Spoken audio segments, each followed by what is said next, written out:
when you grow up in East London, one of the things that it teaches you is that core resilience, right? So nobody is handing anything to you at any point in time. There is no, because obviously parents, first generation as well. So there's no inheritance, or there's no like silver spoon or anything like that. So you absolutely have to work for it, and you have to work like you could lose everything tomorrow. Do you know what I mean? And that is what's instilled, in my culture, in my business every single day. Yes, we've achieved X, but it doesn't stop there. It goes to, as far as we can possibly go. We've got to keep on going. I don't think I would be here today, sitting here in this seat on this podcast with you, had I not grown up in East London and had I not gone through the kind of hardships that I went through. Because, again, that's what makes you, you.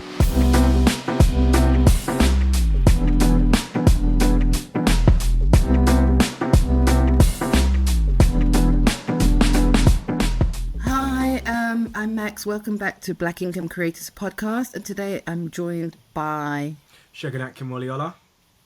And your business? The founder of the Gym Kitchen. Okay, thank you so much for joining us today. Segun, tell us a little bit about how you got started on your entrepreneurial journey.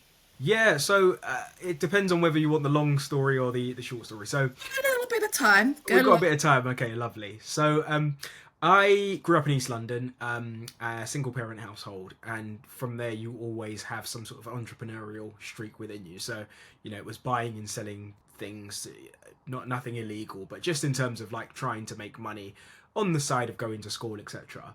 I had a lot of fun in the area, but it was riddled with gangs, knife crime, gun crime. So one of the things that I didn't do was really focus in school. So I didn't really get the greatest of GCSEs.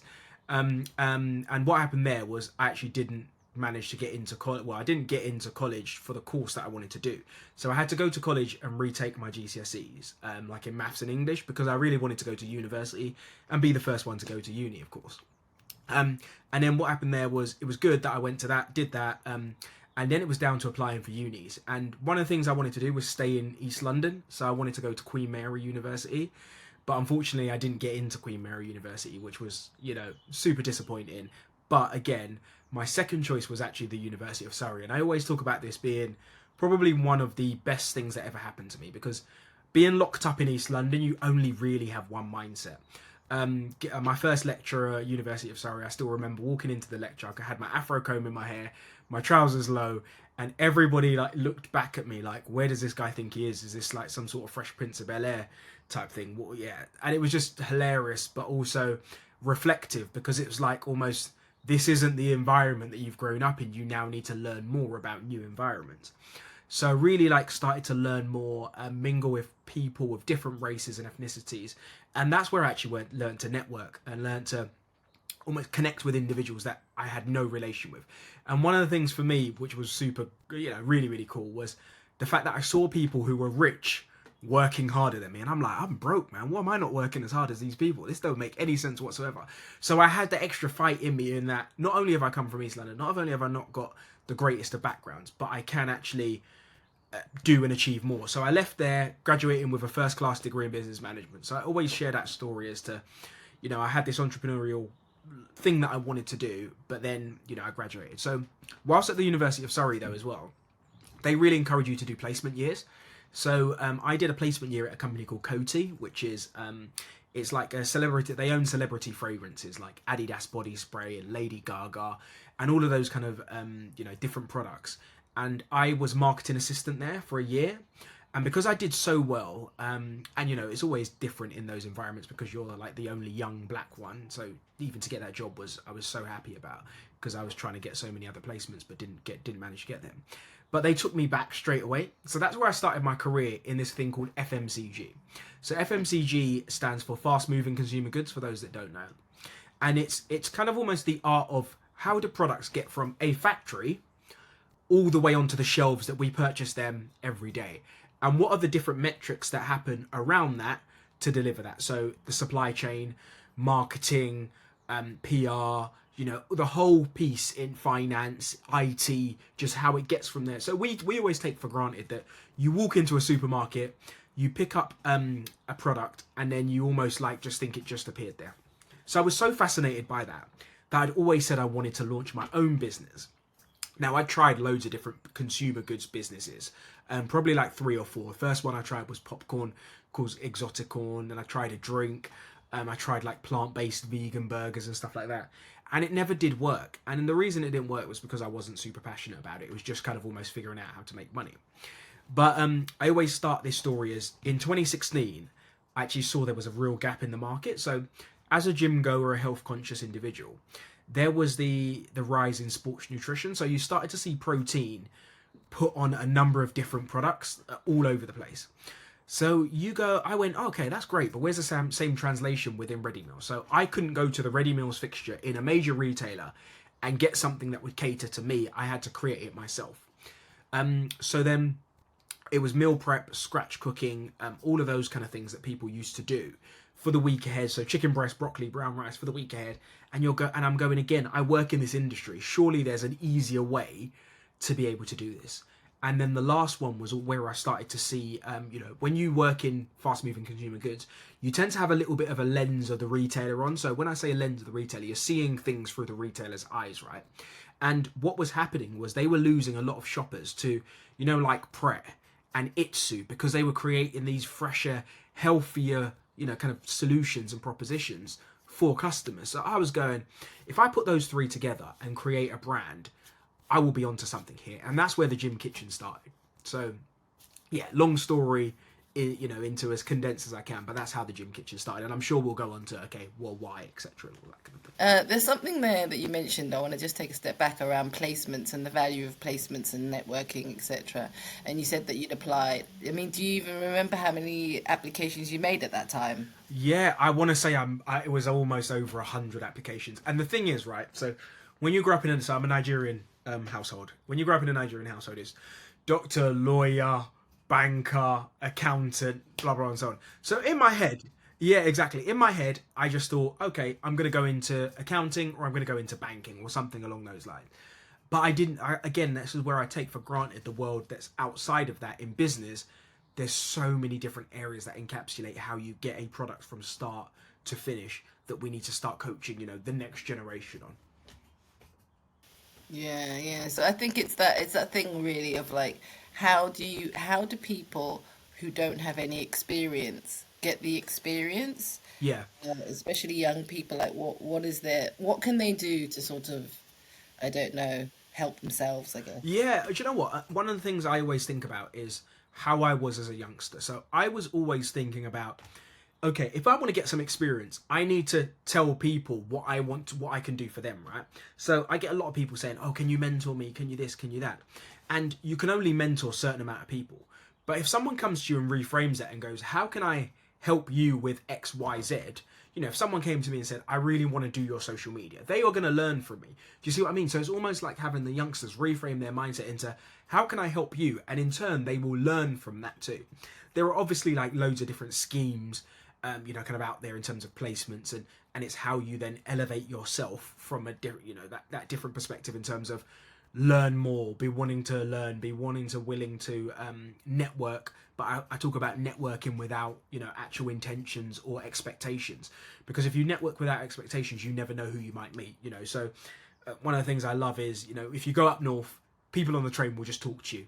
They'll just chat to you. That is what I talk about in terms of networking without expectations. You're sitting by the beach in Spain. Just have a chat with someone randomly. You never know who they are, who they might be, and where in your journey they might be able to help take you somewhere. So what is the Gym Kitchen then? Yeah, so the Gym Kitchen creates high protein, macro counted meals and pizzas and food to go line. So we've got a number of different products, but the whole ethos of it is the Gym Kitchen aims to make your life easier in terms of giving you access to healthier products, but also tastier products. So what we've tried to do here is take the stress out of trying to eat healthier and actually add to it as opposed to take it away. So if I step back a little bit, when it was back in 2016, the only health brands were those that would go, calorie counting. So they'd basically take a meal that's supposed to be about 500 grams or 400 grams to serve you, and they go, here's a 250 gram meal. That's what we consider as health. Whereas my perspective on health was actually, why don't we keep it the same size, but we'll change the ingredients, you know. So we'll use like quinoa, lentils, pulses, grains, broccoli, veg, you know, fresh chicken, and more additives to it in terms of like adding to the product as opposed to taking away from the product. And that's what I've tried to achieve launching in 2020 and now on this journey ever since. Who was your first customer? Yeah, so it's a long story, right? So what I did was I met this guy called Wilfred Emmanuel Jones, who's also known as the Black Farmer, so you may or may not know him. This is when it was 2015 and I was working at Revlon selling cosmetics. It was actually at the Black British Business Award. So I'd won Rising Star in Consumer and Retail, and he'd won Black British Business Person of the Year. And again, within FMCG, there's hardly any black people. So for me, it was just great to see this guy in FMCG, but it was actually also great to see he was actually running his own business. You know, he's got his own brand in the major supermarkets. So I was just fascinated, just wanted to have a chat with him. A chat, you know, long story short, ended up with me working for him part-time as his head of sales, whilst also building my brand. So I got to be able to almost like, without so much risk, building my brand, because he would allow me to do that in terms of, you know, investing in the brand, etc. And what happened was I managed to get myself a meeting with Morrison's back in 2018. And in that meeting, my sole purpose and my sole aim wasn't even to try and get listed in Morrison's. It was really to figure out who could potentially make this product for me. So I went to them, you know, at the end of the meeting, finished presenting the Gym Kitchen range, and I said to them, do you have any manufacturing partners you would recommend that I go to speak about this product? And they said, yes, go speak to these guys. So then obviously, as you know, you have to then try and wing your way into, all right, now I've got to get the manufacturer on side. So I said to them, oh, look, Morrison's really want this brand. They've asked me to come to you guys to create this for us. And we went on this journey of creating it. But I give that story because obviously it's not as easy as you just rock up and you go, here are my products, can you have them? That 2 years between 2018 and 2020, nobody took the brand. So I was like going into meetings, I was chasing down on LinkedIn who, you know, someone just listened to me, give me an opportunity, because I knew once it got into one retailer, it would do very well, and then I'd be able to get it into the rest of the retailers. So then eventually managed to get it into Asda, was the first one. So after Morrison's introducing us, Asda actually launched it. And that's where it did very, very well for them. And then started to like, because one of the things when you're in FMCG or consumer goods, they always talk about how do you bring a new shopper into the fixture, right? So a little bit of an education section on FMCG. So everybody comes to me and they go, oh, how do I get my products on the shelf? And I always go, you have to take a step back and you go, look at what else is on the shelf and think about whether it's actually needed. Because in order for you to get your products on the shelf, something has to come off. They can't just expand the shelf space and put more products on there. So you've almost got to really do a job of convincing what they call buyers. So they're all buyers. Convincing the buyers on, my products are going to do well because of X, Y, Z. And in my case, they were going to do well because there was a shopper that wasn't catered for in this fitness, health conscious, gym going environment that needs this proposition. Do you see what I mean? So that's how we got it in. And in terms of manufacturing in the UK, because I think that's probably what maybe put some people off, because it seems quite daunting finding manufacturers in the UK. So I know I work in Grimsby, for example, so I know that Grimsby has a lot of sort of like food production, food manufacturing, but it's like, is it one of those things where it's predominantly up north and you've got to start making those kind of inroads? Yeah, to be honest, the manufacturers are all over the place. So, like for instance, some of our products are produced in Italy. You know, they're produced, you know, kind of far and wide.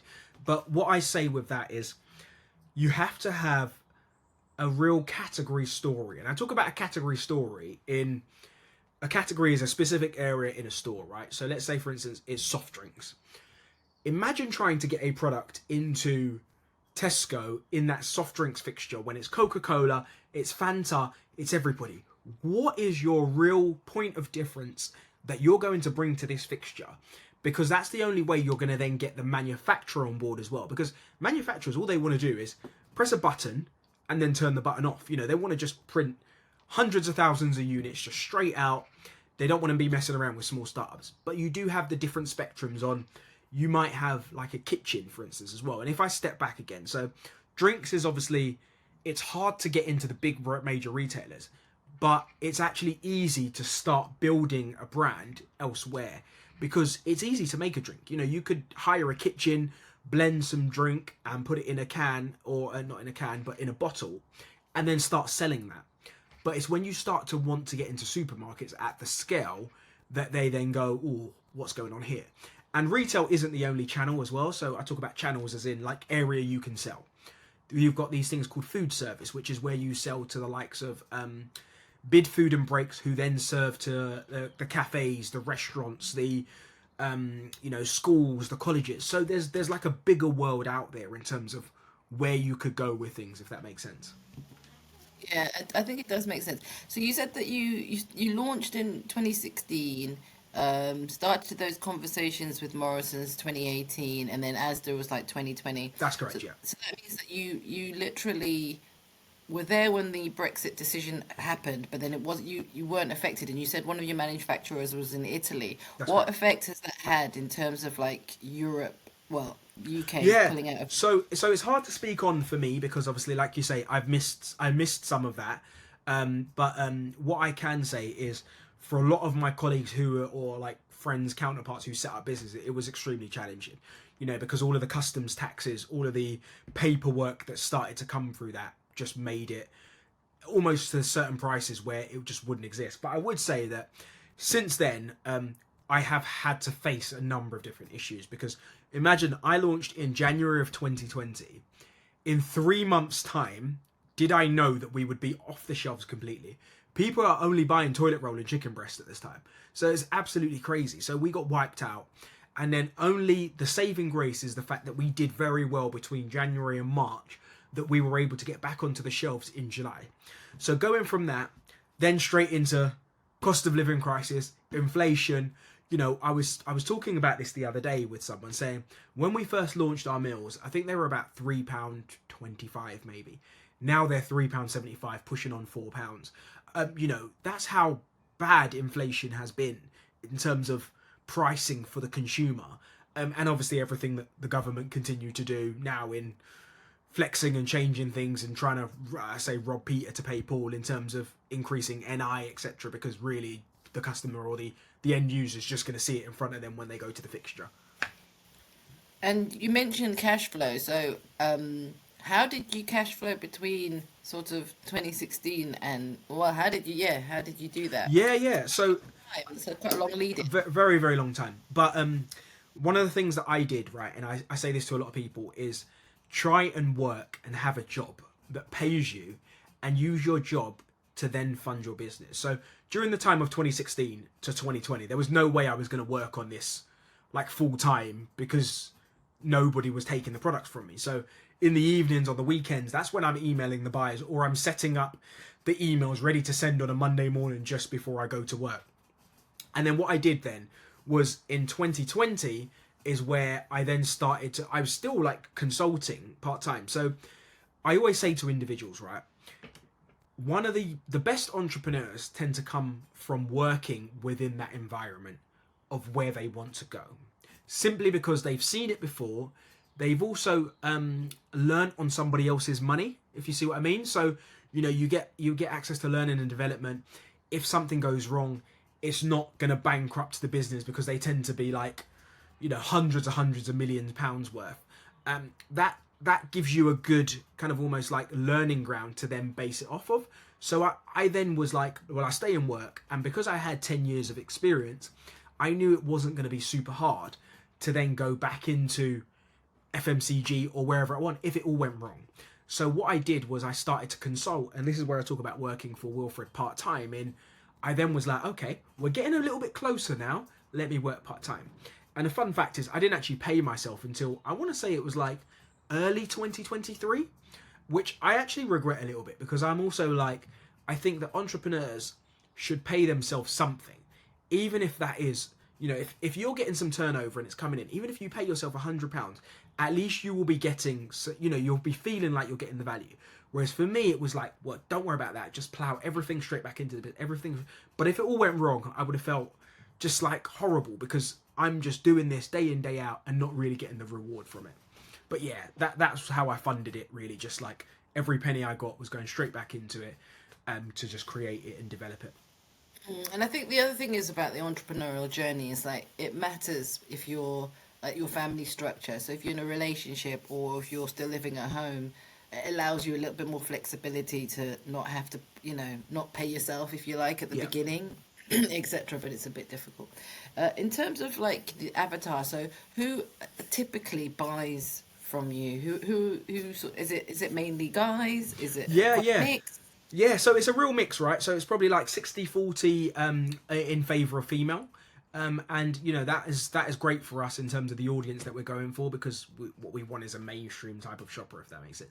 We're seeing it's like 18 to 35s, but we are seeing a little bit of an older shopper buy into the brand, and they're coming from X Weight Watchers, X Slimming World, kind of have gone and achieved what they wanted to in terms of goals, and then decide that they wanted to like come into the brand and think a little bit more like holistic health type thing. And yeah, they are a convenient shopper. So someone that's got super time poor needs something that's going to be able to deliver what it says on the tin, but actually also do it without compromise. And this is where I talk about taste. I don't ever want anybody to say this was a bland meal, I didn't enjoy eating healthy, because that was me 10 years ago, not enjoying eating healthy, eating this bland chicken and broccoli and brown rice, and I just wanted to do something different. And now we've tapped into other areas to help complete people's lifestyles in terms of the basket. So it's like we're in yogurts, for instance. We have pancakes, we have pizzas, like I mentioned, frozen meals to capture the different mission on versus chilled. You might be picking one up to have today, frozen you want to leave it in the freezer for a couple of weeks for when it's a real challenge to get something quick, but you don't want to fall off the bandwagon. So yeah, so many opportunities to kind of go after and so many different areas to go after that it's just ever more exciting in terms of growing it. And we're pretty much in most of the retailers as well. So yeah, Tesco, Asda, Morrison's, Sainsbury's, Co-op, Ocado, Amazon, Morrison's. Yeah, if I didn't say Morrison's already. So pretty much in most of them. Where would it be at Sainsbury's? Like which section? Because So Sainsbury's, we have our chilled meals. So if you walk down the chilled ready meals fixture, we're also in pancakes, which sit in like the desserts fixture, and then we've got our frozen ready meals, which sit in the frozen ready meals freezer. Oh, okay. I see what you're saying. That makes sense. And what is your bestseller? Best selling product or best selling product area. Best selling product area tends to be food to go. We're in the Tesco meal deal, for instance. So that's kind of our best selling kind of product area. But our chilled meals are also pretty much on par. To be fair, they both like do very very well. Okay, all right. But if someone was going to test it out, which would you recommend? What's your favourite Oh, chilled meal? what's my favourite chilled meal is probably our meat feast pasta. Unbelievable. So meatballs, chicken in a nice tomatoey sauce with some penne pasta is sensational. Oh, I mean, I wouldn't be able to have it because I'm gluten free, but I'll buy for my mum. She can taste test. Brilliant. She'll be your taster. No, amazing, amazing. And let me know. So in terms of like, like I say, this was quite a long lead in to the point where you had it on the shelves, it's in the stores, etc. What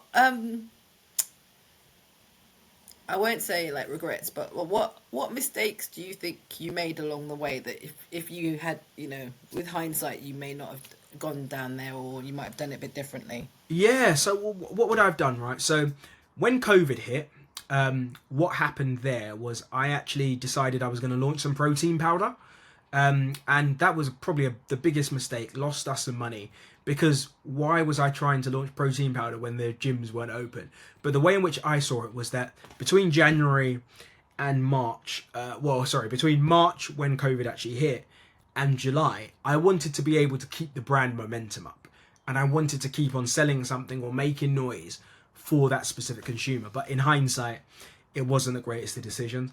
I always say that one of not regrets, because I don't really have too many regrets other than that really in terms of building the brand. But I would have loved to have started earlier, but I wasn't given the opportunity to start earlier by one of the retailers. So that might have been, should I have tried to do direct to consumer quicker? Because we don't really have direct to consumer, but there were a lot of direct to consumer businesses there. So should I have looked at that? I don't know again. But again, I don't like to have too many regrets, because every step of the journey has enabled me to get where I am now, and kind of to build the business that I've got now, which is changing people's lives. Okay, so I'm assuming then in March 2020, one of the conversations would have been about online. Yeah, Yeah, definitely. and so what made you think actually probably no? The logistics of it. So it was too hard to, within that short space of time, jump on the direct to consumer boom. So if you think about it, right, our products have got, well, at that time, we only had chilled meals as well, remember? So at that time, our chilled meals, let's say, for instance, on average, have got 7 days shelf life. So how do you pick, pack, get a box sorted, get it outside people's houses within those days without freezing it? Because also the freezing of those chilled meals does affect the quality. Then it was great. So in doing all of that, but then knowing in a supermarket, you could have got that meal at £3.75. I'm now going to have to charge you £6 for it. So the economics just didn't make sense in terms of why would a consumer go, yes, I'll get that. And in that short space of time, because we didn't know, remember, when things were going to come back on shelf or when the world was going to get back to normal again. So we could have spent all of that time doing that for it to completely flop and then go nowhere with it and spend more money just like we did in terms of the meal replacement drinks and stuff like that. And I think the thing about FMCG is that you've got that thing of like it is a very, very competitive space. Like you talked about the soft drinks and trying to get, trying to compete with Coca-Cola, to me it is very, very difficult to do. How, as a new brand, do you do that in the sort of modern times? Because, I know a lot of FMCG sort of like would pay to have their products put on certain shelves, like eye level, whatever, or like a special kind of display, Yep. etc. How do you sort of like differentiate yourself and get the Yeah, consumer? yeah. So we have to invest in kind of doing that and spreading the word. So what I started off by doing was I really started off by building a community, and that was the exciting thing that kind of almost got us kind of got us together. So back in 2016, before we'd launched, we probably had about 5,000 followers. And these were followers because I went around doing podcasts, kind of like mini podcasts. So I was interviewing fitness enthusiasts, fitness individuals, creating a bit of a podcast type thing, but also preempting that this is what I was going to do. So one of the things about building a community is they then back you and they then follow you and then they spread the word for you. Because I was going, guys, I was standing outside gyms asking people, how do you, like, what do you do for meal prep? What do you do for eating? And everyone's like, oh, that's a great idea, actually. When it's out, let me know and I'll repost it. So almost like jumping on the influence a bit really, really early in that journey. And what I got from there was when we launched, we went pretty much viral. So you then had that customer coming in. And then it was like, how do we work with, kind of fitness professionals, fitness enthusiasts? So then the limited spend that we were able to spend, kind of in store and on all of those kind of things is then kind of almost counteracted by the fact that we've got people going into store to find us because we've gone so deep in building this community that allows us to get there. Then obviously there are things that you do in store in terms of promotions. So like those are the deals where it might be like save 50p. So obviously working with our manufacturing partners and everybody on that to be able to achieve that. But also, fund using marketing funds to fund like shelf barkers. We've done outdoor home. So shelf barkers are like those little tickets on the front, which then talk about the brand. We've done like out of home campaigns, national stations. And, every single year we go bigger and we go better. And this is where I talk about we reinvesting money into the brand or the business to then just keep on growing it and growing it and growing it and growing it and not taking any money. So then you've got some money to be able to spend on growing the brand and just keep continuously pushing it, really, if that makes sense. Yeah. So you talk about, the need to grow a community, so that when you did launch, it wasn't just kind of like to a dead space, like to silence, I guess. Tell me a little bit about how you've grown your team, because that's also quite difficult sometimes for entrepreneurs. You're used to working by yourself and being Yeah, accountable only to yourself. Now you have yeah, you have to. definitely. Yeah, so I've got a team about six, about seven actually. And then we use external freelancers. So how did I go about growing it or developing it, right? So what I did was started off. So in 2020, I was pretty much by myself, just utilizing freelancers, and that's a really smart thing to do, right? So you get a freelancer in, you can pay them a day rate, and then they'll do like a couple of days work, a couple of days a week for you, or a couple of days a month, depending on what you're after. You then start to grow that to become full time, if that makes sense. So what then happened was I then needed to recruit someone that could help me on sales. So recruit a salesperson, but also recruited like a marketing person too. So what I, kind of am learning as I go along is that recruitment takes time, it's hard work, and you need to get the right characters in that will help you deliver on the goals that you want to achieve. So ever since then, like I say, I've grown the team, but I've started to think a little bit more of like levels and what functions need to grow. So, kind of recruited a brand manager, marketing manager. And what's happened here is she's come in and she's gone, yep, we need systems, we need processes, because on this growth trajectory and growth journey, we need things to be mapped down. We need them to be, just able to track. We need, you know what I mean? It's that kind of stuff where it's great, because an entrepreneur's mindset is just go, go, go, go, go, win, win, win, win, win. But actually, when people come from other companies as well, where they've actually had some structure, this can be hard for them in terms of what's the priorities, what's the focus, what do they do next, how do they then develop and win. And you do a lot of learning from that. And also, like, you start to get smarter with this as well, in terms of, well, one of the things we did was bring in like a HR freelancer, for instance, where we never needed a HR freelancer before, but that's there just in case there were any questions or we need to make some decisions that require, that involve people, etc. So there, it's kind of almost like a consultation piece that helps us just to be the best that we can, make sure the team's structured in the right way, and up for, to deliver what I want to achieve in terms of deliverables. Is the whole team fully remote? Yeah, exactly. And that obviously is also, it's a benefit, but also a challenge in the same right, because again, you have to trust the team that they're working, that they're delivering, and whether they are or not, simply because you'll see the outputs and the work that, kind of goes on. And if they're not, then obviously you have conversations in terms of what do you do next, and how do you, navigate this different world of, it's a startup, is a small brand even the one for you type thing. But no, we've been good so far, which has been great. And again, it's just about how do we keep on developing that? Do we actually at some point look at having part of a team which does sit in London or somewhere that, kind of almost like is a bit of a hub, and then some people are remote in terms of like other pieces of department. But again, it's something to look at and think about for the future for sure. I think the biggest challenge is really organizational culture.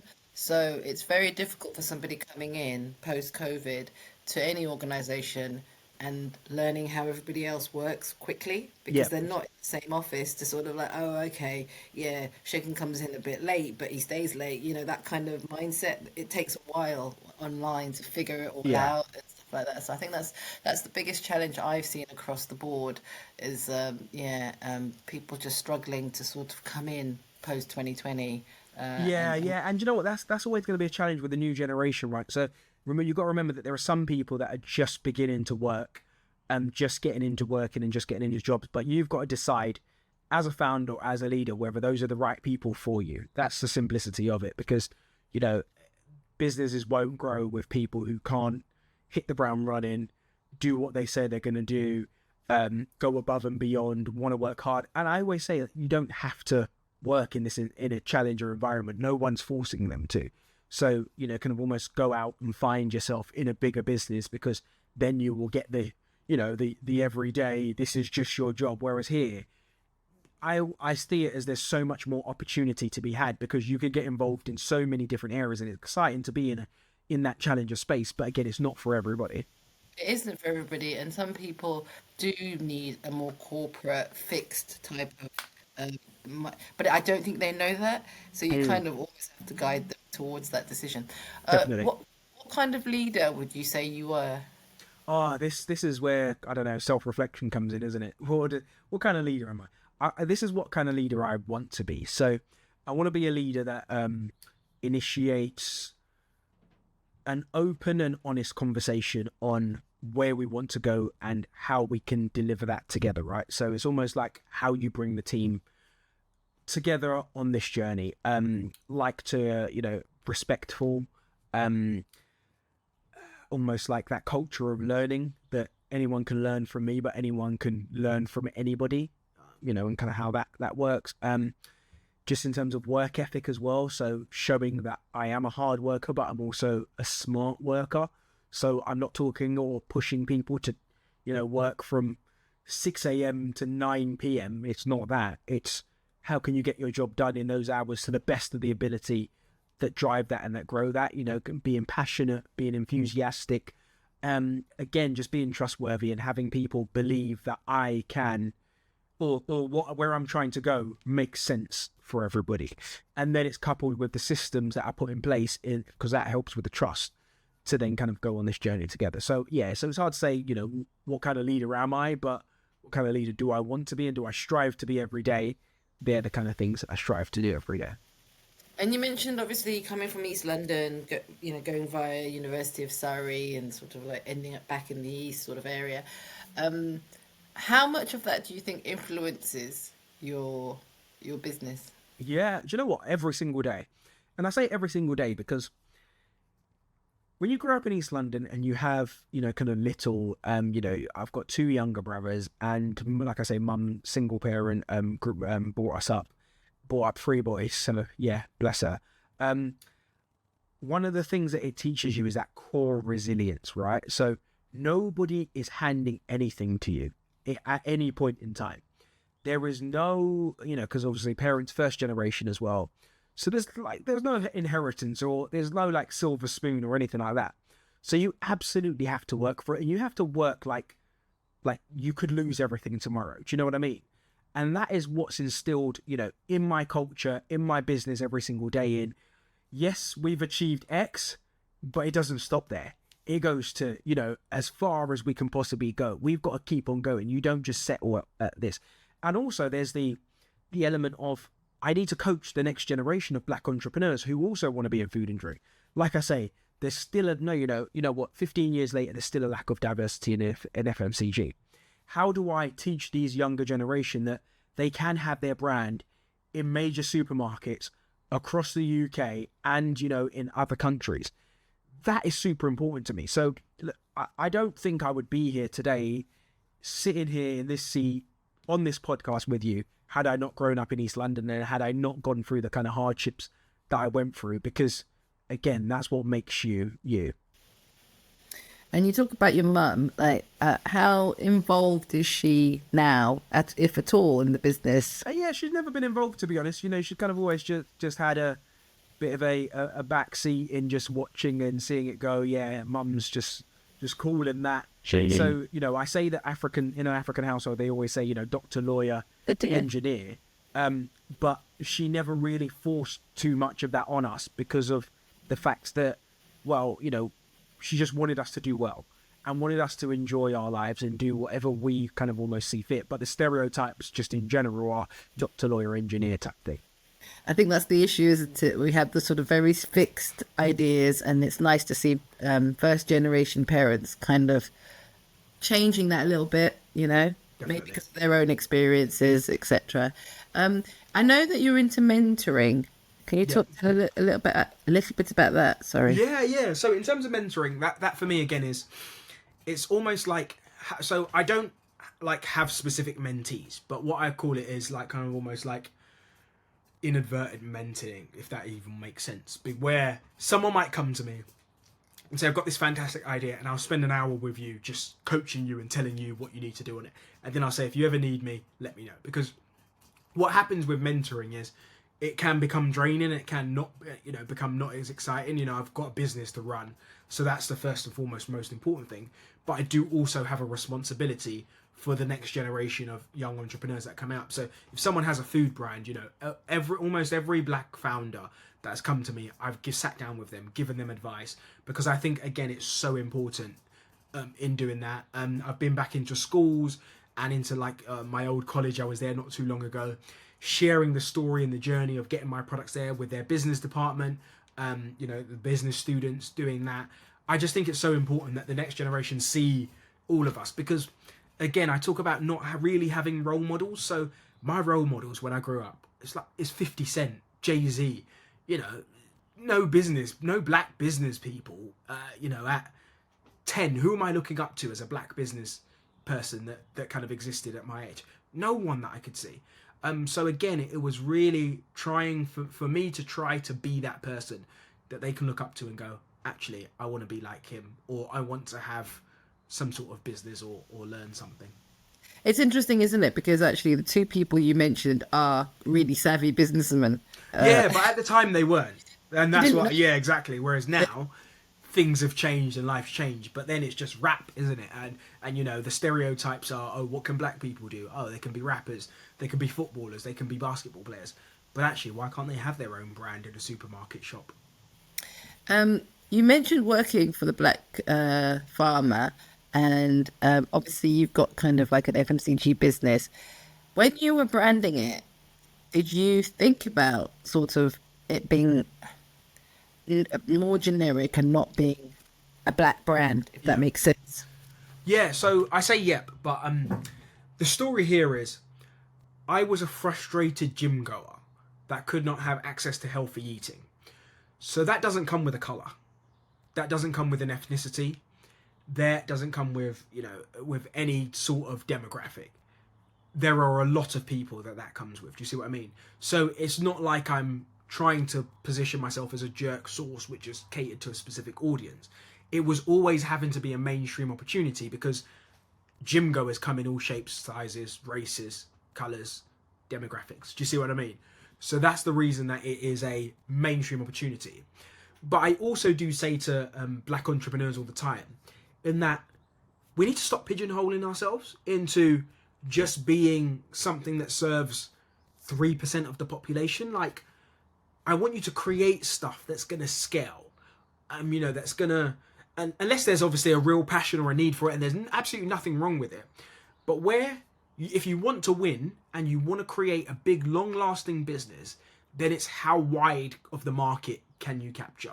And if you've got a niche, then it's likely that it's going to be a small. You know, you can get a big niche and you can capture the whole of that 3%, and that's fine. But if you want to really scale, then how can you look at the 100%, or at least the 70%? You know, gym goers, almost like 50% of the population or 40% of the population go to the gym. That's massive. Not all of them are going to eat our products, of course, but it's a market that I can go after to kind of achieve access. Yeah, and I mean, the big difference is that Emmanuel Jones is not targeting the black audience. Exactly. Consumer. So it's not like, okay, these are black, these are sausages made by a black guy, buy them for. It's not like that at all. So Exactly. I came across them by accident in Sainsbury's, and I was like, oh, they're gluten free. Okay, I can have these. And what he did well there was he used and like I say this as well, he used his USP to create something mainstream. So part of his story, which people don't really know, is that he always wanted to own a farm. And he then managed to own a farm after like working, you know, consulting for loads of different brands and launching his own PR company. And in his local area, they kept calling him the Black Farmer. So he was like, oh my goodness, this is an amazing brand name because nobody can steal it. I am a black farmer, so why don't I do that? And then obviously there was a gap within gluten-free because of the intolerances that people had, and nobody was creating a gluten-free sausage. So that was his angle to get into the retailers, and now has created a massive brand, has got shops all over the place because of that. So again, that was him using his USP, unique superpower, but creating a massive brand out of it.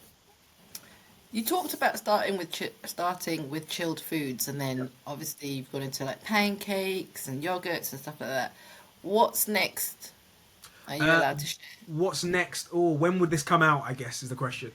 In a couple of months. Couple of months. Okay, so we will be launching some sausages, which is super exciting. So finally cracking into the world of sausages. Gluten free. Are they gluten free? Ooh, I need to double check actually. Yeah, I don't know. 100%. Need to double check on that. But yeah, they are.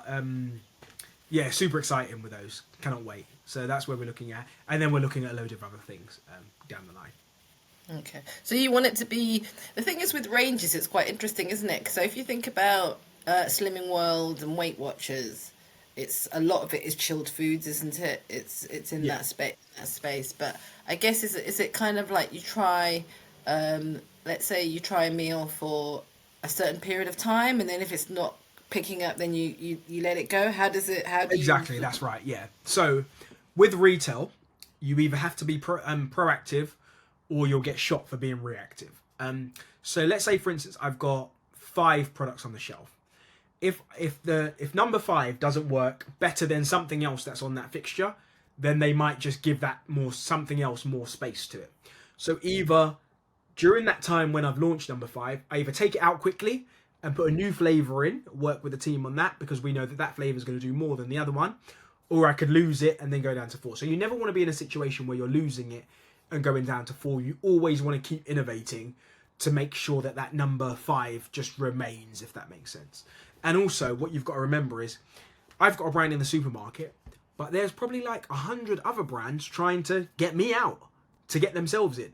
So again, it's making sure that you're consistently marketing, consistently promoting, consistently talking about your brand, consistently in the, with the buyers, just creating the story and the category on how we grow, so that you don't become a casualty of somebody else coming in with like loads of money to spend on, shelf space and all that kind of stuff. So I know it's fast moving, but does it feel fast moving when you're in it? Yeah, 100% feels. Well, yeah, to me, I'm so used to it, but it's when I speak to people that are like, whoa, this is fast. Like, I speak to our branding agency, and they're like, us versus some of the other clients they work with, they're like, my goodness, you like need to send this in and then do this tomorrow and then this, that, and this, that. And I'm like, okay, oh, wow, yeah. But to me, it's just normal because that's the speed at which we have to operate to win. Yeah. And tell us a bit about the Channel 4 opportunity.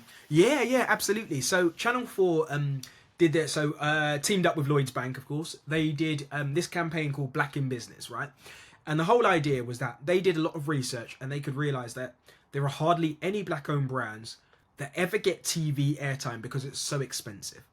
So obviously it's true, but also it's so expensive, but also there's a lack of black-owned brands at a scale that would, it's expensive, but even be able to think about affording that, or even have the distribution to warrant it, And I say distribution to warrant it because if you're doing a TV ad and you're not available anywhere, then no one can buy you, so it doesn't really make sense. But what that scheme did, right? So you had to apply online, then you did like a kind of almost like a video interview, then a face-to-face interview, and the whole idea was that Channel 4 would fund and Lloyds Bank would fund a TV advert which went live in January of 2024. So we were gladly one of the winners of it. So exciting. Us and 4 other brands, so 5 brands in total. And it was just fantastic. So we managed to get our ad out. I was on TV with Judy Love, which was amazing, the comedian. And we saw some great uplifts from it, in terms of like website to, web traffic and all of that kind of stuff. We did it in January, so it's always so hard to tell in January whether it's actually like worked significantly or not. But what we did do is, we started to measure the brand awareness and how that kind of came out at the other end, and the brand awareness was up. People that watched it recognized us later, and all of those kind of stats and facts, which was amazing. But like I say, January's hard because you've got that health halo anyway of people going, new year, new me, want to get back into health and fitness, alongside the ad, that kind of delivered that. So no, it was so exciting to be on that. That was our first ever TV ad, and now we'll consider, in the next couple of years, whether we actually do our own TV ad, or whether actually TV might not be the solution for us, because how many people watch TV nowadays? It's slowly declining. So whether that's video on demand, different marketing metrics and places where we can advertise. Yeah. And in terms of branding, how much of, so a new entrepreneur, how much of it do you think should be the product versus the founder? Because I think some of them don't really get that balance right. So you see a lot of it where it's like, I know everything about the founder, but I actually don't know what it is that they're selling, or vice versa. I know the product, but I don't even know the person behind it or the story behind it. That's a very hard question. I don't know if I've got the perfect answer for it, but I'm going to try my best, right? So what you want people to sell, what you want people to buy, is the product. So if they don't know what the product is, then there's a massive challenge there in terms of how do you get people to buy anything from you. You can say who you are as a founder, scream and shout, but again, you really need that product to jump out in terms of USPs. I think there's probably a sweet spot in terms of 70% product, 30% founder maybe.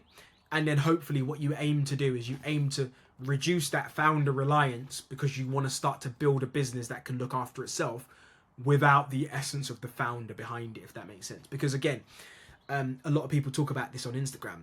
If you ever wanted to sell your brand, or you ever wanted to get investment, and they're like, it's solely reliant on this founder, then you're not in a great place. Whereas if you've got a good business that could perform by itself without the founder, and like a management team or someone like that, then you're in a much better place and without the reliance. So you start at 70-30, and then hopefully you kind of balance it upwards, if that makes sense. But again, it's hard to answer, because it also depends on the type of product that you're selling, if you see what I mean.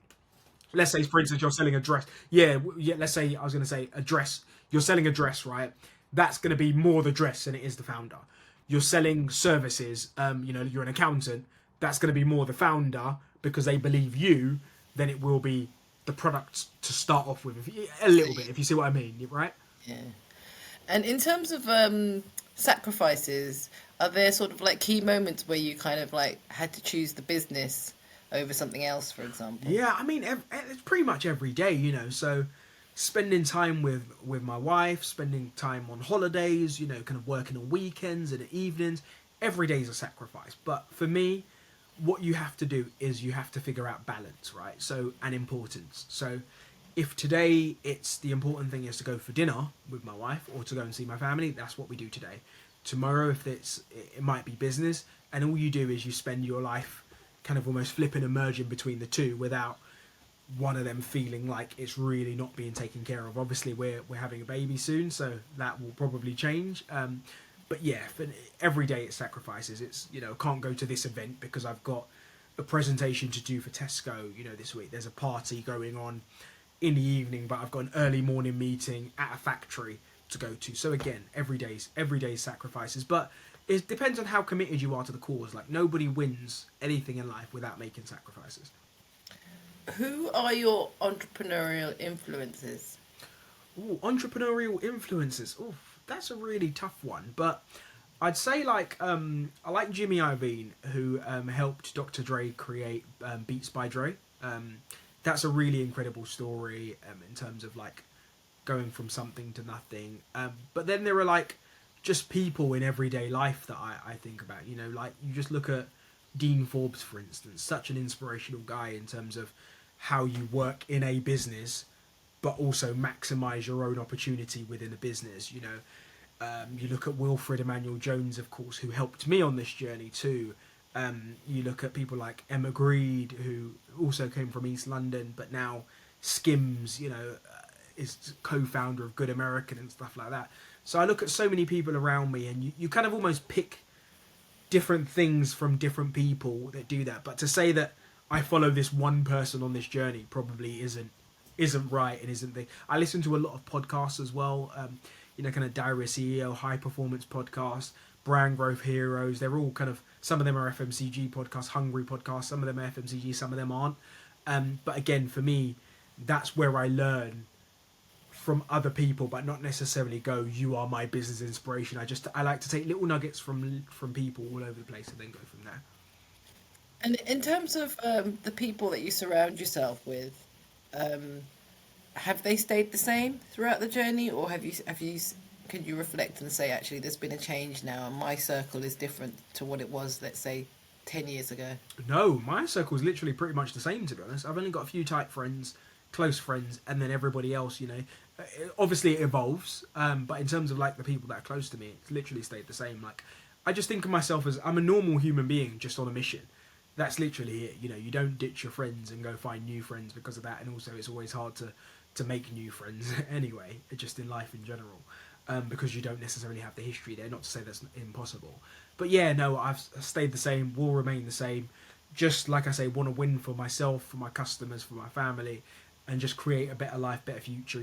I always think about this growing up in East London and going, I wouldn't want any of my kids to ever go through that in the future. So how do I build them a better life? But also, how do I help? This business is here to change people's lives, to make them eat healthier, to help them feel better about themselves.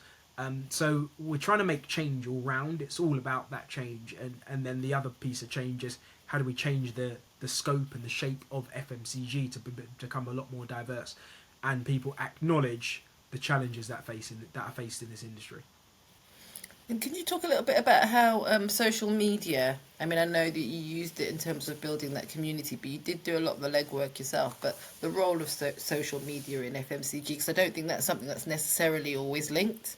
Yeah, is it linked?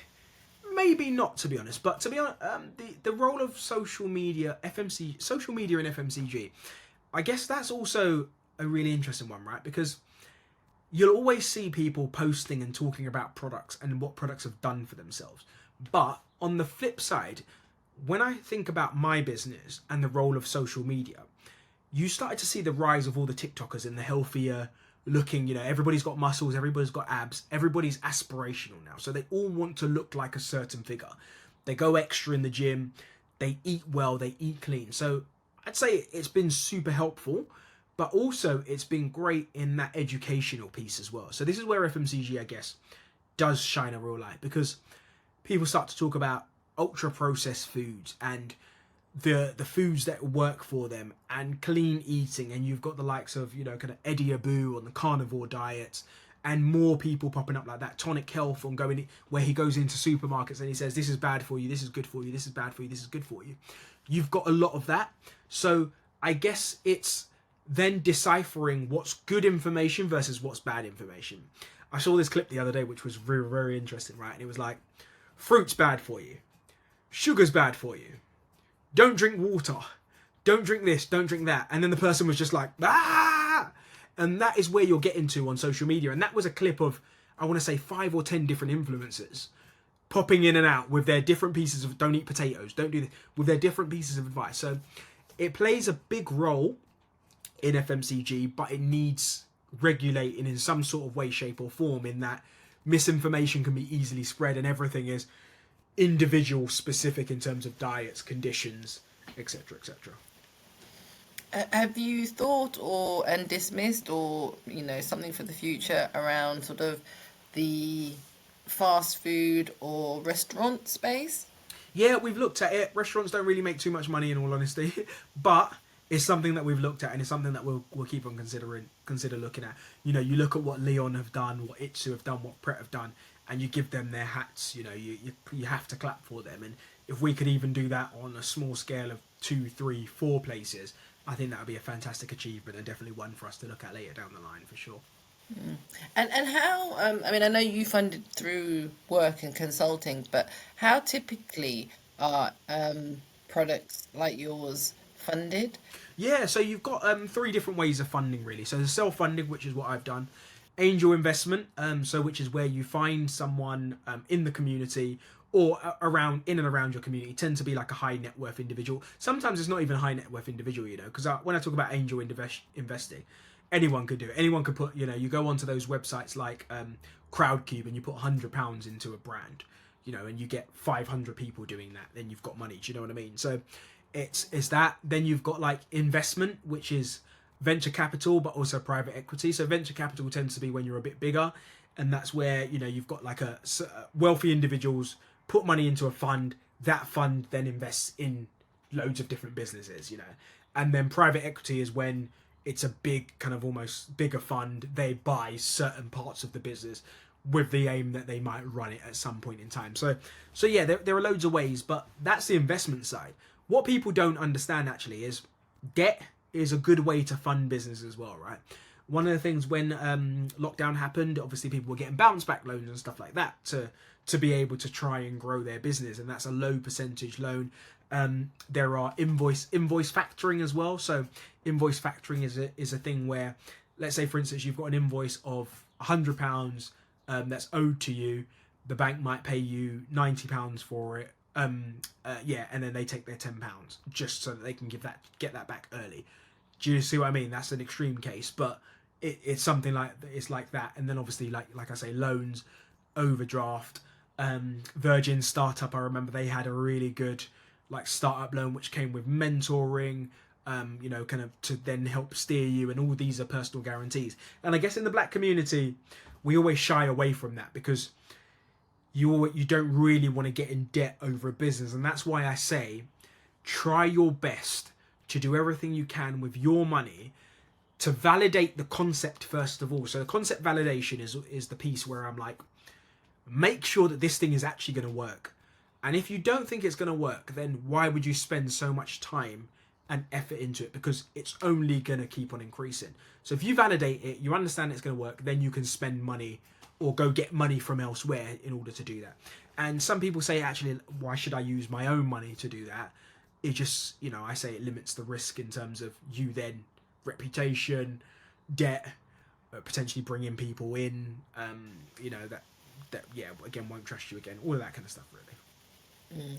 Are you committed to bootstrapping yours, or are you kind of open to not bootstrapping? Yeah, at some point we might take investment, but for now it's working, and that for me is if it's working, it's working, but again, if we're looking at a strategic partner, it would be someone that can bring something to the business that would then help us elevate to another level. But right now, like I say, it's working. We're able to reinvest. We're able to grow. We're doing well for our manufacturers. We're doing well for our retailers. So we're doing well for our customers, who are the most important. So let's keep on rocking. And where do you see it in sort of like 5 years? Because it is, these things change quite a lot overnight. But where would you see the business in like 2030? Yeah, 2030. Whoa, that sounds crazy. That does. Look, I want to build the global household name for kind of health, right? So that could be more categories, like you say. It could be restaurants, global expansion. You start to look at the US, Europe. What does that look like? How do we go further afield? But again, it just comes back to this. We want to make sure that we are helping people live healthier, live better, and kind of help them on that journey. You start to look at the different diets that exist out there as well. How do we help them along that? Things like keto, obviously they were a buzzword before, but what's next? Do you know what I mean? Like there's Ozempic, which is a drug that's helping, people lose weight quite quickly. We would never do anything like that, but people have to eat food to maintain themselves after they've used the weight loss kind of almost injections and stuff like that, and we wouldn't encourage that. But again, it's how do we make sure that we are future-proofing ourselves for what may happen later down the line. And where can people find the Gym Kitchen online? And so stores, we're available in Tesco, Asda, Sainsbury's, Morrison's, Co-op, Ocado, and Amazon. You can buy some of our products online, which are our ambient staple ones. So ambient means like cupboard staple. So like our grains pouches and our instant noodle pots. We're available in all of those retailers across a number of different categories. So if you actually head over to our website, www.thegymkitchen.com /store locator, you'll be able to see all the different ranges that we do and also where they're available. Well, thank you. This has been really enlightening. I hope you've enjoyed it as well. No worries. Thank you so much. And look forward to hearing everyone's feedback.